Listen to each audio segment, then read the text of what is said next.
మన తెలంగాణలో అనేక ప్రైవేట్ ఇంజనీరింగ్ కళాశాలలు ఉన్నాయి, కాలేజీలు ఉన్నాయి. అందులో 20 కాలేజీలు మాత్రం ఇన్ఫ్రాస్ట్రక్చర్ ఉంది, అన్ని సదుపాయాలు ఉన్నాయి. మిగతా ప్రైవేట్ ఇంజనీరింగ్ కాలేజీల్లో సదుపాయాలు లేకపోయినా ఫీజుల పేరుతో దోపిడీ జరుగుతుంది అధ్యక్ష. ఇది ప్రభుత్వానికి విరుద్ధం అధ్యక్ష. అంతేకాదు అధ్యక్ష, ఇలా విద్య పేరుతో దోపిడీకి పాల్పడే వాటిలో గ్రూప్ ఆఫ్ ఎడ్యుకేషన్ ఇన్స్టిట్యూషన్స్ చాలా ఉన్నాయి అధ్యక్ష.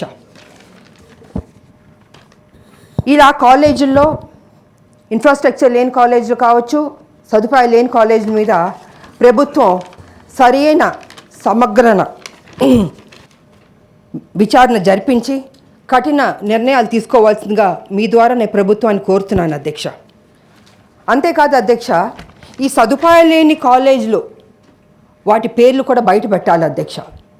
ఎందుకంటే చాలామంది విద్యార్థులు కావచ్చు, వాళ్ళ తల్లిదండ్రులు కావచ్చు, ఈ పేపర్ యాడ్లు చూసి, టీవీల యాడ్లు చూసి ఇది బెస్ట్ కాలేజ్ కదా, ఆ కాలేజీలో మా బిడ్డను చదివిస్తే బాగుంటుందని అనుకుంటున్నారు.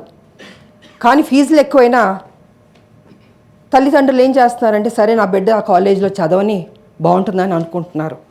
కానీ ఆ కాలేజ్కి వెళ్ళిన తర్వాత, ఫీజు కట్టిన తర్వాత తెలుస్తుంది ఆ కాలేజీలో సదుపాయం లేదు, ఇన్ఫ్రాస్ట్రక్చర్ లేదు, ఏమీ లేదని తెలుస్తుంది అధ్యక్ష. అందుకే నేనేమంటున్నాను అధ్యక్ష, ఈ ఏదైతే కాలేజీలు మోసం చేస్తున్నాయో, ఇన్ఫ్రాస్ట్రక్చర్ లేదు, సదుపాయాలు లేవు, ఆ కాలేజీల పేర్లన్నీ బయట పెట్టవలసిందిగా మీ ద్వారా నేను ప్రభుత్వాన్ని కోరుతున్నాను అధ్యక్ష. ఇది చేయడం వల్ల మన విద్యార్థుల భవిష్యత్తును మనం కాపాడిన వాళ్ళు అవుతాం.